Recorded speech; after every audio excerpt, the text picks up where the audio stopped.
Assalamualaikum warahmatullahi wabarakatuh.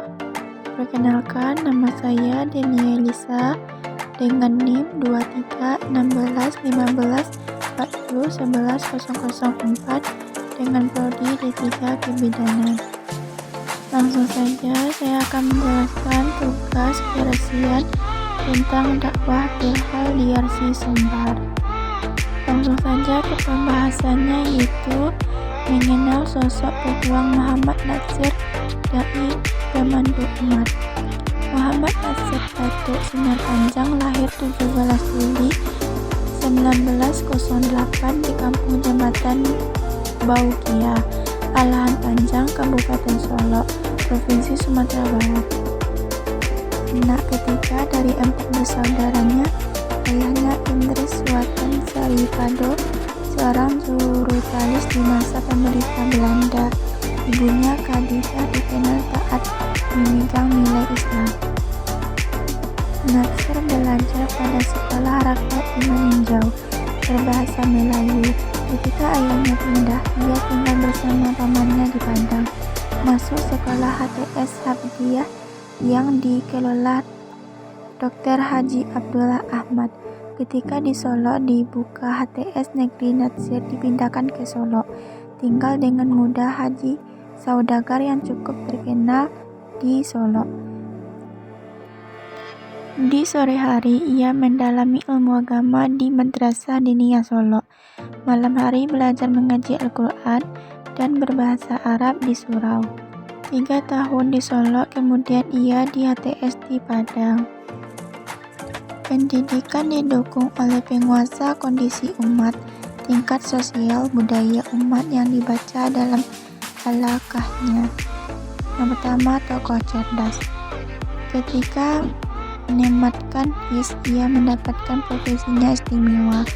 Diberi kesempatan dengan melanjutkan G. Mulo dengan beasiswa dari Belanda. Sekolah belajar satu kelas dengan murid Belanda. Menamatkan Mulo di Padang dengan prestasinya baik, mendapatkan beasiswa AMS ke Bandung jurusan Sastra Bahasa Klasik. Di usia 19 tahun, tinggal di rumah ET-nya Latifah di Bandung. Saat kelas 2 SMA, lalu sudah sanggup menganalisis pengaruh penanaman tebu dan pabrik gula bagi rakyat di Pulau Jawa. Pada tahun 1927 sampai 1930, Muhammad Natsir di Bandung lulus dengan nilai tertinggi. Berhak melanjutkan Fakultas Hukum di Batavia, tapi Natsir lebih tertarik pada masalah Islam dan pergerakan Islam. Pada tahun 1931 sampai 1932, khususnya guru diploma, beliau menolak lamaran kerja sebagai pegawai negeri pemerintahan Hindia Belanda dan lebih tertarik menemui dunia pendidikan. Natsir mendirikan Yayasan Pendidikan Islam di Bandung sekaligus menjabat sebagai direktur pada tahun 1932 sampai 1942. Bahkan pada masa penjajahan Jepang, pemandu umat ini sempat menjadi sekretaris Sekolah Tinggi Islam SSTI di Jakarta. Natsir mulai berkecimpung di dunia politik praktis setelah menjadi anggota Partai Islam awal tahun 40-an. Memimpin organisasi Majelis Islam Al-Indonesia pada tahun 1928 sampai 1932, aktif di Jong Islamentan, Bong, Bandung. Disinilah Natsir bertemu dengan Kasman Singodimedjo Prawoto Manguswito dan bersama menemui Haji Agus Salim untuk konsultasi pemimpin ilmu.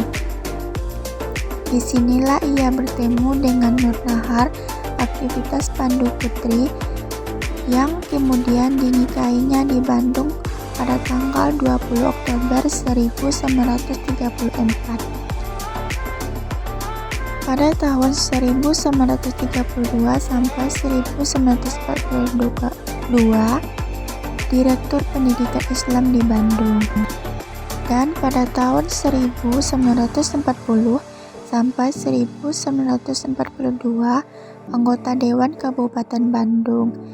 Selanjutnya 1942 sampai 1945, Kepala Biro Pendidikan Kota Madya Bandung.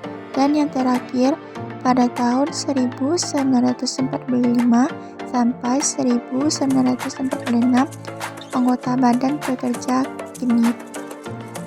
Gagasan dan gerak Bapak Muhammad Nasir membangun dakwah ilah Allah, membina kerjasama dan ukhuwah, memajukan pendidikan yang berkualitas, membangun masyarakat sehat dan membimbing syariat agama Islam, mewujudkan rahmatan alamin. Selanjutnya adapun dakwah. Pendidikan dan ajaran dakwah Islamiyah pada hakikatnya pada suatu usaha yang digerakkan secara sadar, terarah dan terpandu. Tujuan dakwah yaitu upaya membinanya menjadi kuat umat kokoh akidah dan menjadi kuat berkepribadian, memiliki akhlak dan karimah. Selanjutnya adapun landasan syarah.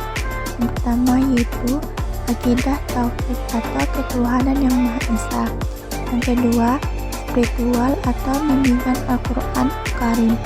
Yang ketiga, menghidupkan kemanusiaan. Yang keempat, pagar spiritualis dalam negara.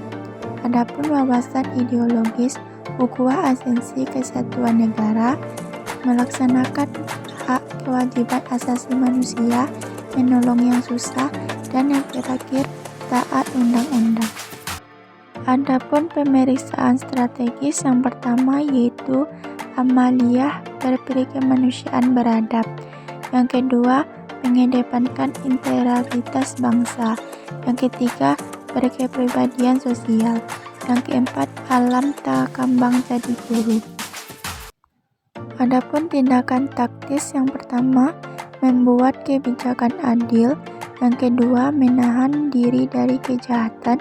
Yang ketiga, musyawarah menjaga kerahasiaan konsisten. Dan yang terakhir, menghormati perbedaan lokal dan beradab.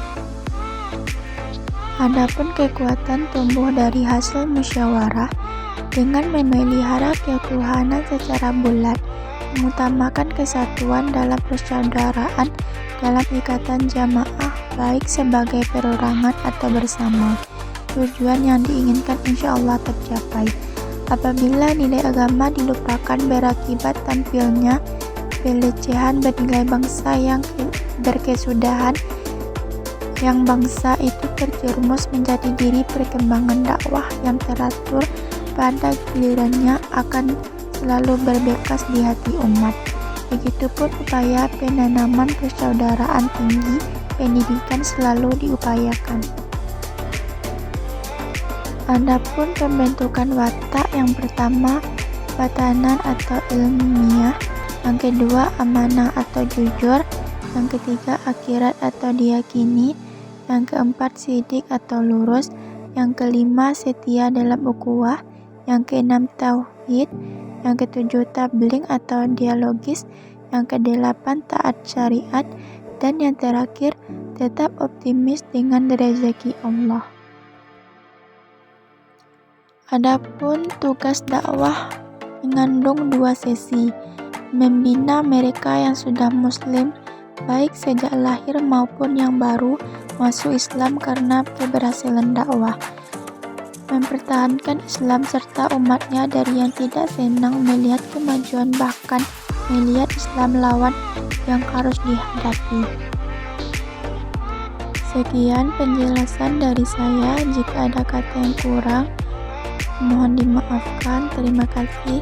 Assalamualaikum warahmatullahi wabarakatuh.